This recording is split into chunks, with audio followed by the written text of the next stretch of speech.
السلام عليكم، ازيكم يا حبايبي؟ اللهم صل على سيدنا محمد. عملنا بقى النهارده غدانا. طبعا الاكله المفضله عندنا كلنا وعند الكبير والصغير، المكرونه والبانيه والبطاطس المحمره. طبعا دي عشق الولاد. وسلطه. وانا قالت لي كده بتنجان. وده مخلي الفلفل انا مخللاه، لكن الخيار ده بصراحه انا شاريه من السوبر ماركت. عملت البانيه النهارده بطريقه سهله. بصوا اهو، من غير بيض ومن غير لبن اهو. هو انا عاملاه بس من بدري، استنيت على ما الولاد جوهم عشان نتغدى مع بعضنا. فالبانيه عاملاه من بدري.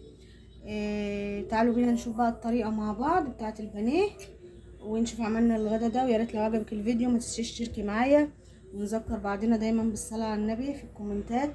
ودايما نخلي عندنا كل يوم كده ان احنا نصلي على النبي حتى 10 مرات صباحا و10 مرات مساء.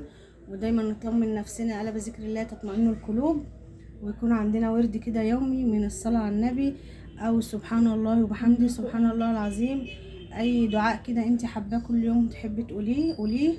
ولازم نخلي عندنا ورد حتى لو 10 دقايق من يومنا للصلاة على النبي، او نسبح ربنا او نستغفر. ويلا بينا نشوف مع بعض الطريقة عشان ما اطولش عليكم. معايا هنا بانيه. ده بصل كده من اللي انا مفرزاه، ده بصل اهو بشراه كده وناعم. وكنت حاطاه في الفريزر، كسرته كده مكعب واخدته على قد تتبيله البانيه.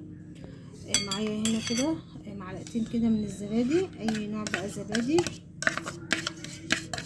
دول معلقتين 2 اهو. بصوا بيطر الزبادي وبيخليه جميل. البهار بقى اللي انت حباه، معايا ملح وفلفل اسود وبهارات فراخ ورشه بسيطه كده من القرفه، حابه تستغنى عنها براحتك. وبابريكا وفص واحد اهو من الثوم المفروم. ودي رشه بسيطه كده من جوز الطيب وكزبره ناشفه. ادي التوابل. انت بقى حابه تحطي تاني توابل، خلاص انا بستكفي ببهارات الفراخ مع الفلفل الاسود والتوابل. طبعا بقى هدمج التتبيله دي مع بعضها كده، وهتسيبها بقى في الفريزر زي ما انت عايزه بقى، نص ساعه ساعه. انا هسيبها بقى في الفريزر كده، هتبلها واسيبها نص ساعه كده على ما اعمل صلصه مكرونه. اعمل طبق سلطه ونرجع نشوف هنعملها مع بعض ازاي من غير كده. بقى البانيه انا سبته نص ساعه على ما قطعت كده طبق سلطه وطبق بطاطس هحمره. وهنا بقى بقسماط، انا مش هستخدم بيض. المره دي انا حاطه زبادي انا بس. هو كده بصي، انا يا دوبك حطيت له كده شويه من الميه الساقعه، ميه ساقعه عليه بس.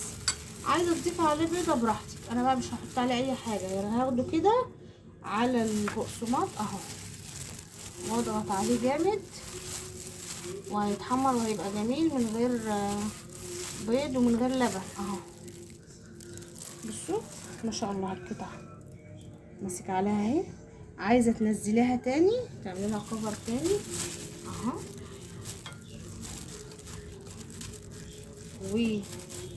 وتنزلي بيها تاني على البقسماط اهي، عشان لو تبقى القطعه معاكي تقيله براحتك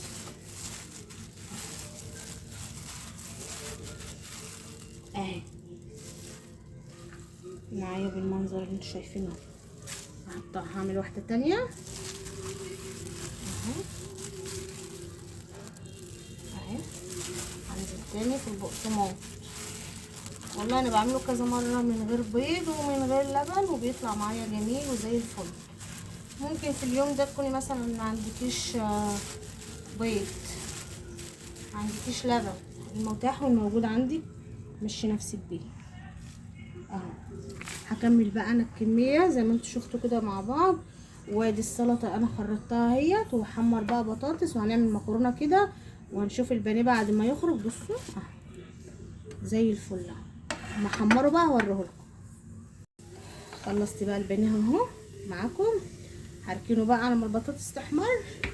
وانا هقلي البطاطس الاول عشان الزيت، حطيت زيت الاول نضيف، وقليت البطاطس. وبعدين ده بقى نص بتنجانيه كده رومي كده ليا انا، احطها في ميه اهو تتنقع على ما البطاطس تحمر. طلع كده نص معلقه من السكر اهي، ونص معلقه كده او معلقه الا ربع كده من الملح، وهنقعها كده شويه وبعدين نصفيها ونقليها. ماشي اهي، حطيها بقى كده. هخلص بقى كل الحاجات ديت ونقوم بقى ايه مصورينها في الاخر مع بعض كده ونشوفها في الاخر. البطاطس معايا كده اهي احمرت، دي مقلب بطاطس كده عشان الولاد بيحبوها جنب المكرونه والبانيه. وبعدين بقى هقلي البانيه اهو. بصوا، اول حاجه بقلي البطاطس وبعدين البتنجان وبعدين البانيه، وبعد كده خلاص بقى الزيت بيبقى خلاص بقى من البانيه، خلاص ما ينفعش بقى تقلي اي حاجه تاني فبنرميه بقى. هطلع البطاطس وهحط بقى البتنجان كده. بقى البتنجان معايا رفع اهو بيحمر، هخرجه وهنقلي بقى البانيه مع بعض. اكلة البانيه بقى والمكرونه والبطاطس المحمره دي ما حدش بيختلف عليها، لا كبير ولا صغير. بسم الله الرحمن الرحيم. بقى هننزل بالبانيه اهو والزيت سخن اهو بعد البطاطس والبتنجان. هنقلي يا دوبك بقى الزيت ده هيستخدم كده خلاص، لان احنا علينا في بطاطس.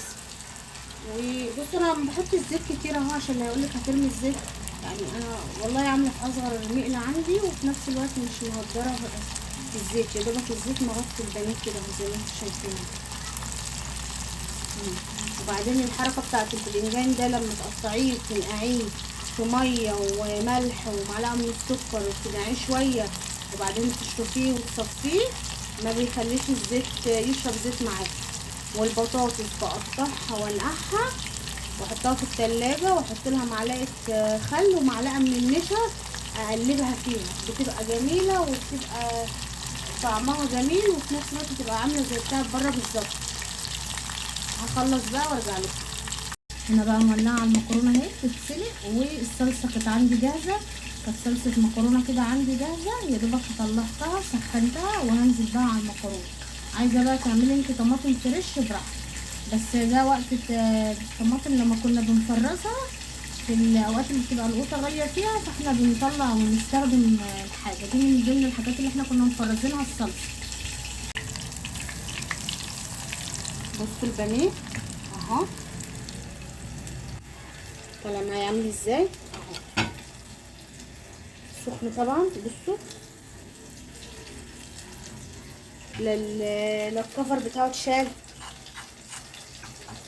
ولا القشره بتاعته اتشالت من عليه. بصوا اهو، وبالميه والله العظيم اهو. وعملنا بقى بتاع ده لبن ولا بيض ولا اي حاجه اهو، وطالع تحفه ازاي. وهيطلع معايا برضو لاخر واحده اهو، هيطلع معايا لحد اخر واحده بنفس اللون، ولا القشره ولا الكفر هيتشالوا من عليه. طريقه سهله وبسيطه ولو جربتها هتعجبك. ده مخلي كده خيار اهو، مش انا اللي مخليه طبعا لا ده انا جايباه من السوبر ماركت. ده فلفل ده انا اللي مخليناه اهو برطمان اهو، عشان ايه محدش يقول ايه هقول مخليلاه ولا حاجه، لا اهو بطلع من البطرمان اهو قدامكم اهو. بصوا عامل ازاي، بصوا شايفين عامل ازاي اهو. يعني الفلفل عندي وخللته اهو، بسحب منه كده وبناكل منه اهو. هنزل لكم الطريقه بتاعته، كنت مصوراه وهنزل الطريقه بتاعته، لكن الخيار ده لا ده انا كنت شاريه كده من السوبر ماركت. وده الفلفل ده انا مخليه، بحب الفلفل ده والخيار هنحطه برده جنب الاكل. وهنزل لكم الطريقه بتاعه المخلل الفلفل اللي هو الشطه ده. هصفي بقى المكرونه. بسم الله الرحمن الرحيم اهو.